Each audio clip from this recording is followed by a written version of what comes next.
Ninguna historia de transformación está completa hasta que no es compartida. Y hoy yo estoy en esa parte.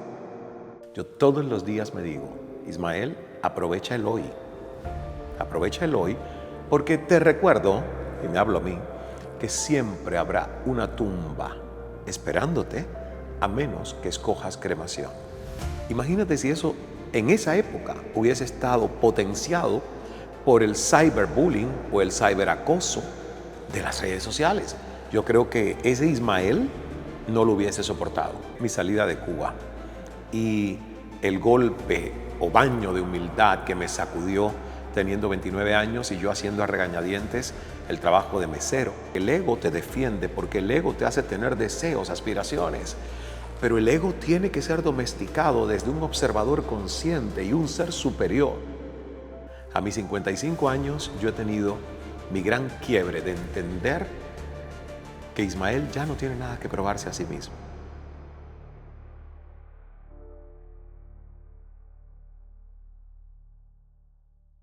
Hola, bienvenidos a un nuevo episodio aquí en Acceso 911. Estoy tan bendecida de poder compartir este podcast, este episodio con alguien que para mí ha sido un líder en el mundo de las comunicaciones, en el mundo de la inteligencia emocional, de la sabiduría, el señor Ismael Cala. Gracias. Qué gusto tenerte aquí con nosotros. Gracias por recibirme.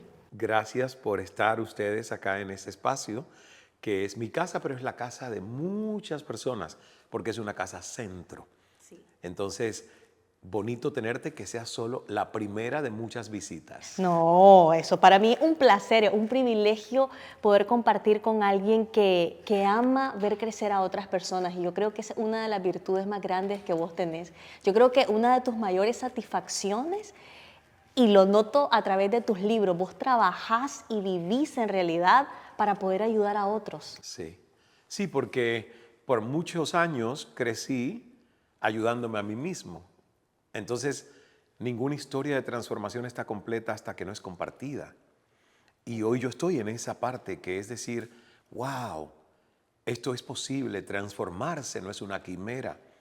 El autoconocerse paga y paga bien, porque te da paz, te da aceptación, te da felicidad, te da entendimiento. ¿Cómo no compartir eso con la mayor cantidad de seres humanos que uno pueda hacerlo? Y porque además yo creo en la transformación. Ismael, ¿por qué es importante sabernos escuchar a nosotros mismos? Porque quien no se escucha no puede escuchar a nadie más. Quien no se ama no logra amar verdaderamente a nadie más. Y siempre va a ser un amor condicionado hacia afuera porque tienes un amor demasiado condicionado hacia adentro, con autoexigencias y falta de aceptación. Este libro era una deuda pendiente porque yo fui muy exitoso con mi primer libro, El Poder de Escuchar. ¿Verdad? Que fue un gran bestseller y de hecho fue el libro más vendido en la Feria de Panamá en el 2013.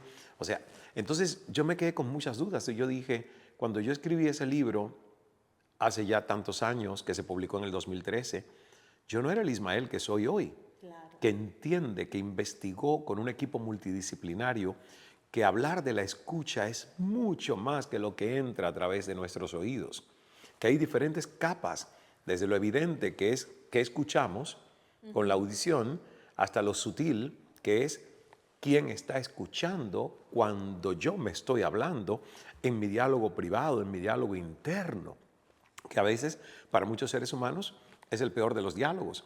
Es cruel, es autoexigente, hay falta de perdón, de compasión hacia sí mismo, entonces no necesitan enemigos afuera. Entonces en este libro yo me di cuenta de que yo aprendí a escuchar mi cuerpo, ¿ves? Y no a través de los oídos, a través de mis sentidos, de la intuición, de sentir cómo mis órganos vitales me dan información, me hablan. Yo aprendí a escuchar mis emociones y a no negar las emociones que no son agradables. Tuve que entrenarme en atender a la envidia y poder desterrarla luego y jugar con ella y convertirla en admiración. La tristeza me da señales, no la puedo evitar, pero la puedo contener para que no se estanque en una depresión.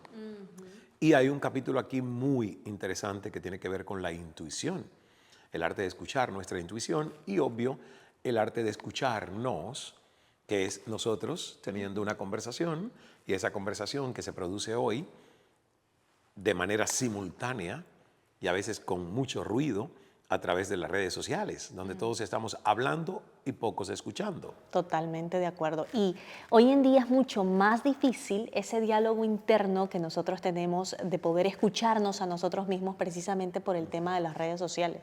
O sea, imagínate si en aquel momento que tenías 15 años, donde pasaste tantas cosas difíciles de ansiedad, de depresión, que estuviste con psiquiatras, hubiesen existido las redes sociales. ¡Wow! ¿No? ¡Qué locura!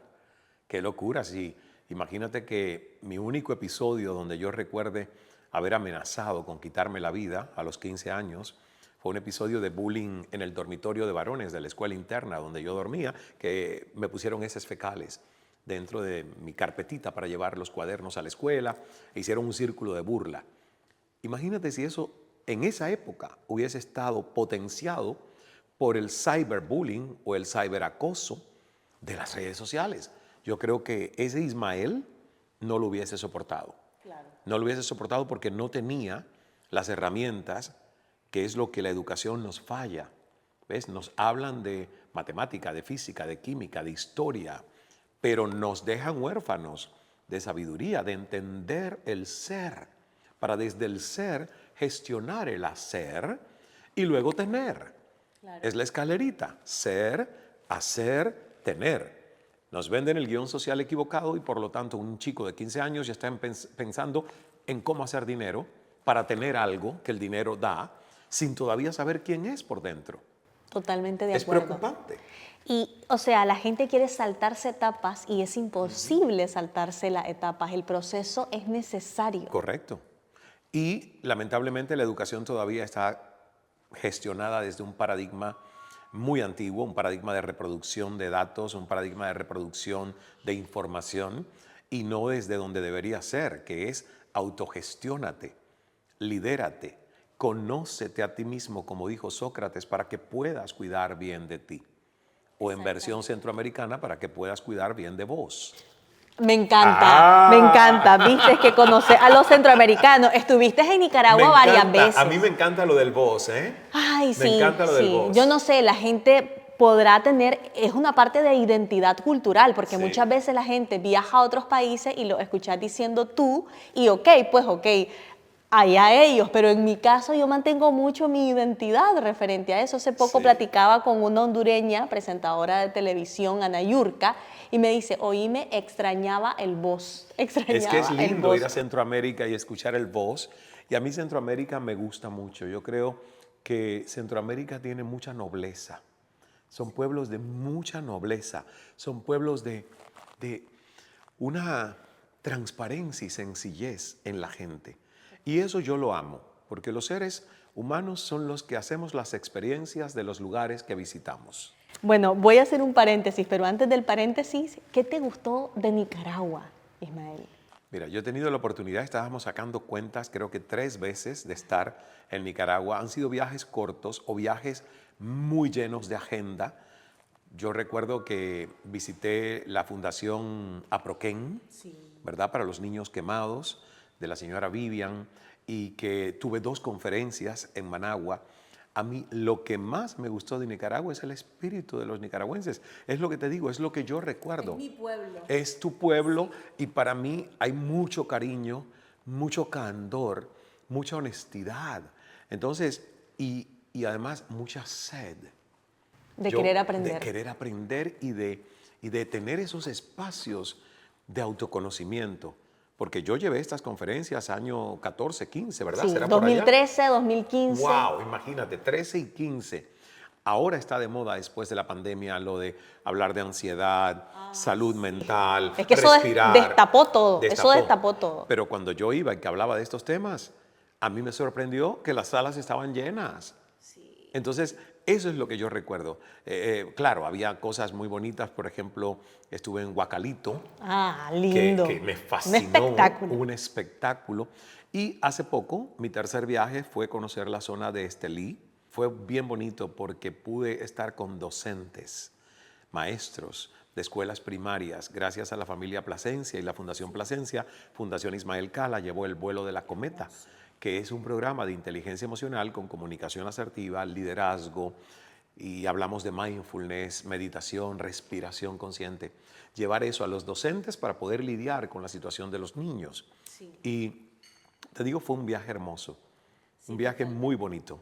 Sabes, en Nicaragua hay tantos casos de suicidio, hay muchos casos de ansiedad, compartido con tantas personas que quieren quitarse la vida. Y poder hablar con alguien que logró superar estados de ansiedad y que se mantiene, eso es increíble. Porque por eso yo quería tocar el tema con vos de comprometernos con el desarrollo personal. Sí. Porque ahorita hay una efervescencia, ¿sabes? Hay un montón de talleres, congresos, de todo esto de lo que tiene que ver con temas de liderazgo, con visión, actívate, esto, lo otro, pero a veces se queda en una efervescencia. O vamos y comenzamos un libro y me quedé en el tercer capítulo y se me olvidó, me siento mejor y lo dejo. Y el objetivo es poder perseverar. Y por eso es que me encanta, de verdad te lo digo, conocer este lugar, este centro, o sea, el Cala Center, porque es un lugar para entrenarte, para capacitarte, o sea, no es una cuestión de un congreso, de un taller, no, esto es un proceso y vamos de la mano con vos. Es que yo empecé dando conferencias, ¿ves? Siendo el periodista reconocido de CNN en español, el programa de entrevistas en el prime time, y yo empecé a frustrarme, porque yo decía, ok, los logré inspirar, y sobre todo a jóvenes, los logré inspirar, veo brillo en sus ojos, pero se acabó la conferencia, ¿cuándo los vuelvo a ver? ¿Qué les ofrecí? ¿Qué les ofrecí como un proceso? Los libros, gracias a Dios, llenan esos espacios, ¿ves? Porque si alguien se lee un libro, extiende la conversación con su mentor, que es el autor del libro. No, y me encanta, o sea, aquí vos vas, ahora vete a este link, o sea, es un libro sumamente interactivo. Con herramientas, los códigos QR que te llevan a la página de recursos que tiene tests de autodiagnóstico o pruebitas de autodiagnóstico que te llevan a meditaciones inéditas que no están en ningún otro lugar, son solo para los lectores del libro, infografías, audios, entonces videos. Es un libro que yo quería que fuese no una lectura, sino una experiencia tridimensional.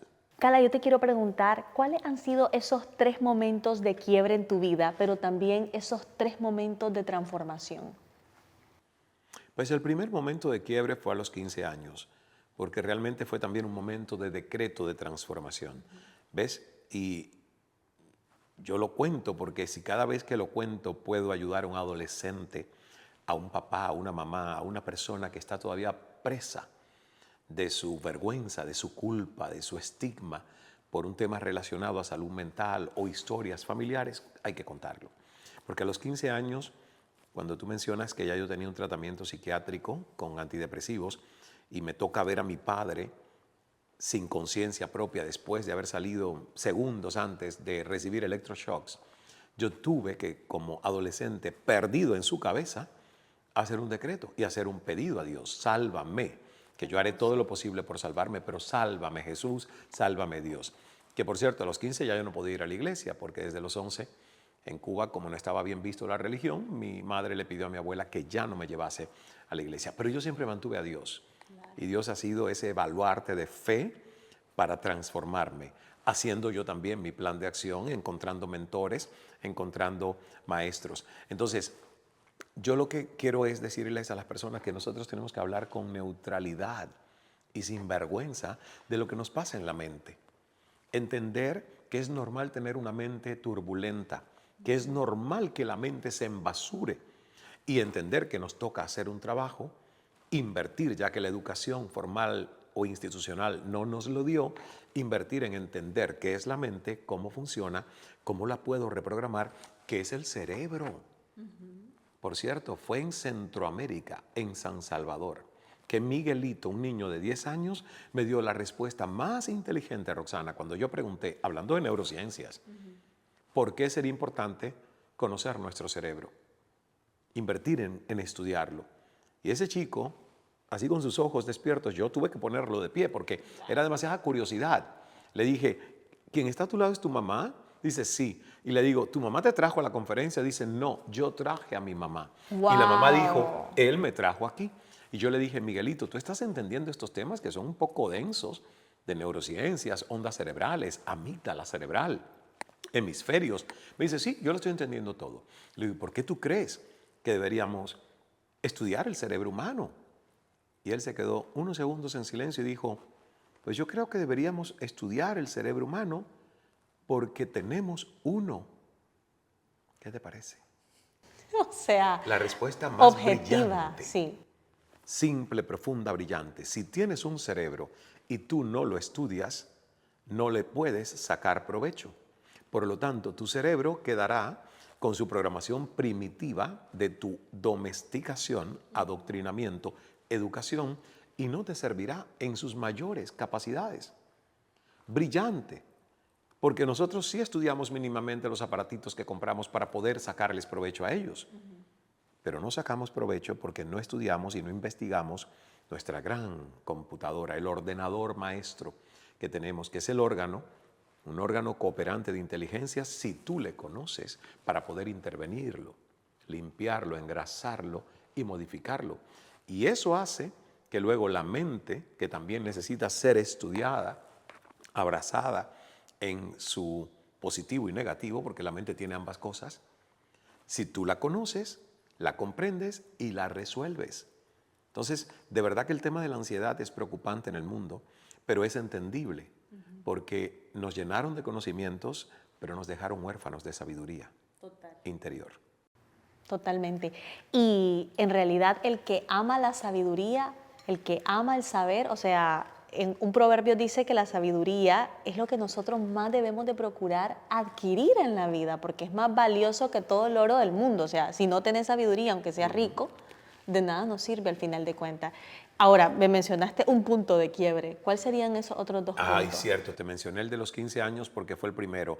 El segundo fue mi salida de Cuba y el golpe o baño de humildad que me sacudió teniendo 29 años y yo haciendo a regañadientes el trabajo de mesero, camarero, mesonero en un restaurante dominicano en Toronto, Canadá.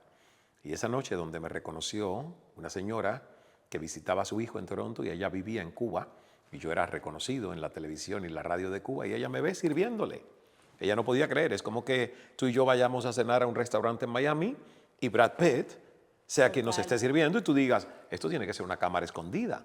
No puede ser, no era ninguna cámara escondida.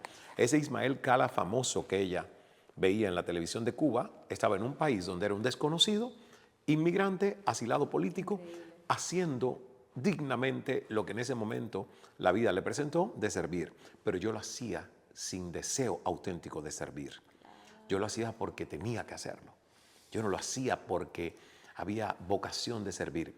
Y esa noche, el que esa señora me reconociera y yo llegara a la cocina llorando porque mi ego estaba apuñaleado, ay, me ha reconocido y me ha dicho que qué hago yo aquí sirviéndole. Yo le contesté bien a ella y le dije, llevo 3 meses. Si en 3 años yo a lo mejor no recuperé mi carrera, a lo mejor usted me puede reprochar, pero yo estoy recién llegado y hay que hacer lo que hay que hacer. Eso fue de la boca para afuera. Cuando yo llegué a la cocina, yo estaba llorando porque me sentí herido, avergonzado. Mi ego se sintió avergonzado. Pero los 2 cocineros, amigos míos que me alimentaban con amor, que me querían, me preguntaron por qué lloras. Y ahí me cayó el 20. ¿Cómo se dirá en Centroamérica? ¿Me cayó el 20? Me cayó el 20, ya te En agarré. Venezuela dicen, me cayó la locha, pero ahí tomé cuenta de lo estúpido que era y del juego y la trampa mortal del ego.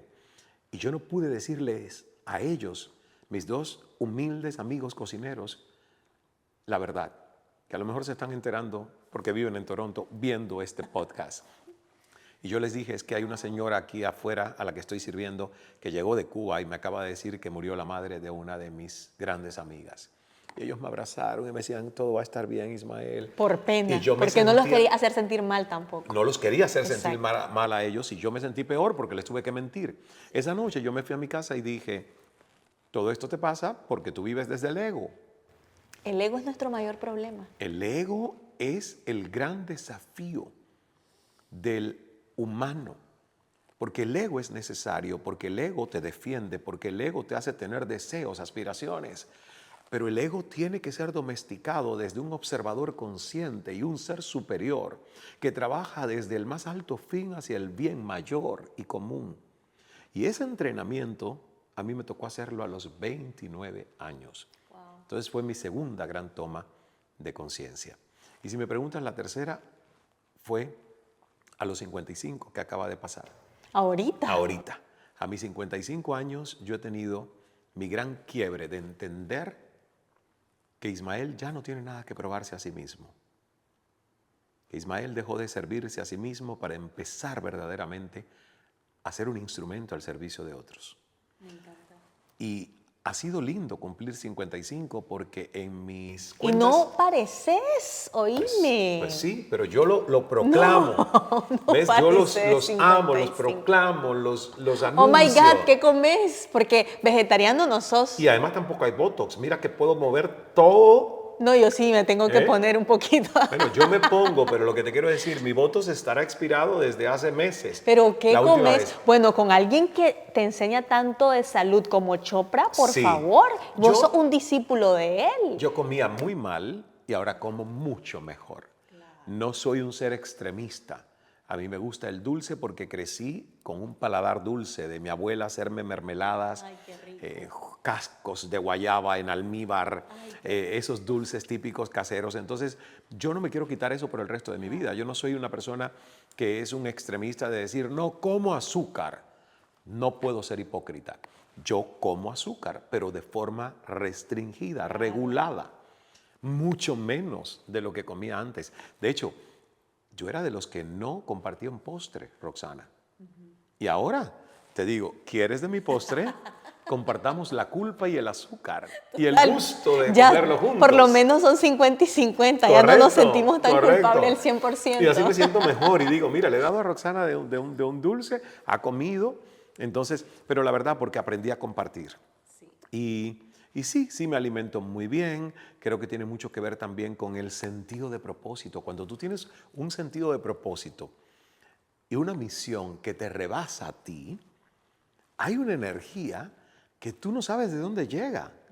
Y yo mismo me lo digo a mí mismo y la gente que está a mi alrededor me dicen, es muy difícil seguirte, es muy complicado seguirte.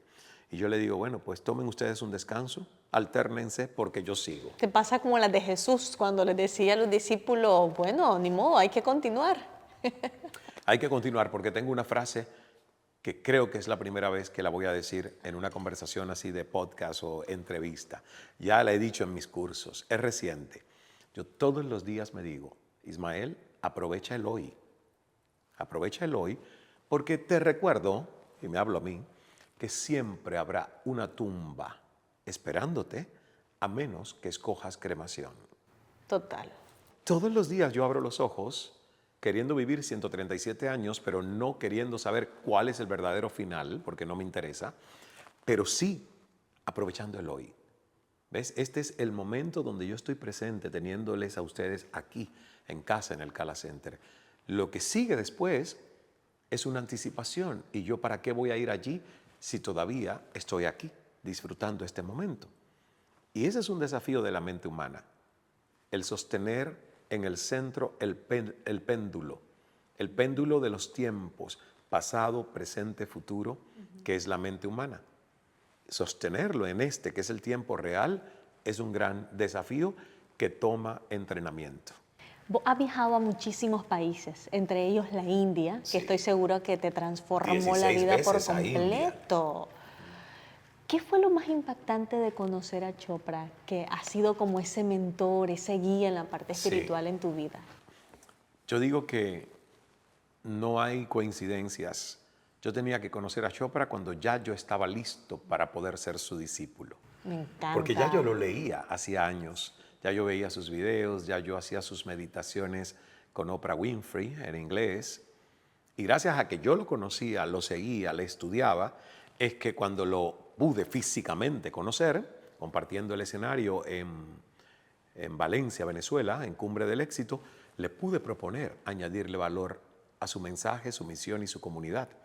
Y fue ahí donde le dije, hago las meditaciones que usted tiene de los retos de 21 días con Oprah Winfrey, pero cuánto me gustaría que mis hermanos hispanoparlantes, que a lo mejor no tienen el dominio del inglés, puedan recibir este beneficio teniendo una traducción al español. Y yo le ofrezco mi voz, y le ofrezco mi comunidad, y le ofrezco ser el puente para extender esto al español. Y él abrió los ojos y dijo, "That's a great idea. I love it. Me encanta. Dame tu contacto, toma el mío". Y en 4 meses estábamos lanzando el primer reto de abundancia, Deepak Chopra e Ismael Cala. Y con él tuve al mentor, al maestro, que me enseñó a usar mi voz para calmar mentes, para sanar con la voz y la energía de la meditación guiada. Con él aprendí a meditar y a relajar mi mente y aprendí a poder transmitir eso a otros. Aprendí a alimentarme, aprendí sobre el tema del masaje, no como el lujo que vemos en Occidente, sino como una metodología periódica para desenbasurar toxinas y residuos tóxicos a nivel de cuerpo físico, cuerpo emocional, cuerpo mental e intelectual. Aprendí de mantras, de la filosofía védica, del cerebro, porque ¿de qué no ha escrito Deepak Chopra? Por favor, si tiene casi 100 libros. Casi 100 libros escritos, es una enciclopedia andante. Literal, sí. Entonces, para mí ha sido el gran privilegio el tener a Deepak y de verdad que es también uno de esos puntos de quiebre o cambio de dirección en la vida de Ismael. Ismael, ¿cuándo nosotros tomamos una decisión correcta? ¿Cuándo sabemos que hemos tomado una decisión correcta? ¿Cómo tomar una decisión? Cuando hay Una paz, decisión acertada. cuando hay paz en el corazón. Las decisiones correctas, uno puede comprobar que es la decisión correcta cuando cierra sus ojitos, baja el centro de comando desde esta torre de control que creemos que porque está más elevada es la que tiene la mejor vista. No. La verdadera casa de las mejores decisiones está en el corazón. Hay que bajar, hay que descender, hay que hacer una inmersión. Y cuando yo cierro los ojos y le pregunto al corazón, esta decisión que tomé, este camino que escogí, que elegí, ¿tiene corazón? Y yo siento. Y si hay paz, y es fácil saber cuando hay paz porque hay calma. Cuando no hay paz, tú sientes algo raro, ¿ves? Entonces, yo llevo años tomando mis grandes decisiones desde esta sala de situaciones, no desde esta, porque esta me engaña. Esta es alucinatoria. Temores, miedo, Claro. ansiedad, lo que te dicen las demás Dogmas, personas. dogmas, creencias que son tuyas, pero en realidad son falsas verdades. Entonces yo no le puedo creer a todo lo que la mente me dice. Yo tengo que entrar al espacio de la mente con escepticismo, porque yo no puedo pensar que soy mi mente. Tengo una mente. Como no puedo creer que soy mi cuerpo, porque yo tengo un cuerpo. El cuerpo es el envase del elixir que es Ismael o que es Roxana. ¿Ves? El elixir se va, es energía, es conciencia pura y el cuerpo queda y caduca. Pero no somos ese cuerpo, no somos esa mente, somos algo mucho más inmenso que esas dos partes. ¿Y qué le diría a las personas que nos están escuchando, que nos están viendo y quizás ya tomaron esa decisión y ahora saben que no fue la decisión correcta y están arrepentidos? ¿Qué les aconsejaría? Yo creo que los arrepentimientos no deben ser piedras dentro de una mochila invisible para cargar en los hombros. Los arrepentimientos deben ser piedras que uno echa a un río para que la bondad del agua de ese río las alice y las convierta en colección de cosas que tú quisieras ver después de lo que has vivido. O sea, el arrepentirnos de algo es un salto evolutivo. Cuando tú sabes que lo pudiste hacer mejor y lo reconoces y te arrepientes de no haberlo hecho de esa manera, hay un salto. Malo es tener una decisión no acertada y nunca admitir, me equivoqué, lo haría mejor, ¿ves? Sí. O sea, ahora, ¿uno qué quiere entrenar? Uno quiere entrenar la voz de la intuición, que es uno de los capítulos del arte de escucharte, para que no tengas que arrepentirte tan frecuentemente. Sí. Si ya te arrepentiste y sabes que la decisión fue tomada desde tu mente, ¿por qué vas a creerle la próxima vez? Entonces baja, ensaya, experimenta tomar otras decisiones desde el corazón y lleva el récord de aciertos y desaciertos. ¿Dónde me arrepentí más veces? ¿Cuando escuché a la mente o cuando escuché al corazón? Y cuando tú llevas ese ejercicio, nunca más vas a volver a darle el valor predominante a tu intelecto, sino a tu energía. Los días en los que yo he tenido 3 o 4 veces la oportunidad de trabajar en cárceles en Costa Rica, junto a la Fundación El Arte de Vivir, de otro de mis grandes mentores, el gurú de India, Sri Ravi Shankar, son días que no van a borrarse de mi mente. Porque mira qué interesante, mujeres y hombres, estuve en las cárceles de máxima seguridad cerca de San José, Costa Rica, de mujeres y de hombres. A la de hombres fui más veces, a la de mujeres una vez. Yo miro los videos que se grabaron, miro los testimonios de esos seres humanos y digo, ahí te das cuenta que existe transformación, porque ellos te hacen saber del arrepentimiento y es el ejemplo. En cuanto tienen arrepentimiento, en cuanto hay catarsis, en cuanto hay llanto porque se dan cuenta que no lo hicieron bien, están pagando una condena, pero ya ese no es el ser humano que cometió el delito, que hizo el daño que hizo. Porque en el momento donde hay un arrepentimiento y hay una liberación, ya usted no es la misma persona. Aunque tenga que seguir cumpliendo su condena, porque bueno, el sistema penal le condenó. Pero ya usted siente libertad. Claro. Y yo noté esa libertad en muchos seres humanos. Y mira qué interesante, entrar a una cárcel a mí me obliga a preparar mi corazón, porque no puedo escuchar las preguntas de la mente. Porque en el momento en el que tú entras a una cárcel y la mente dice, ¿por qué habrá llegado esta persona aquí? Usted está juzgando, se está separando de esa persona, ya no hay amor incondicional. Entonces, ese trabajo en cárceles a mí me enseñó lo que es verdaderamente amar sin juzgar, para poder sentir la conexión de corazón a corazón, de mirada a mirada, con seres humanos que están buscando transformación, que están buscando que creamos en que hay un lado noble, rescatable en ellos. Y ha sido extraordinario el visitar esas cárceles.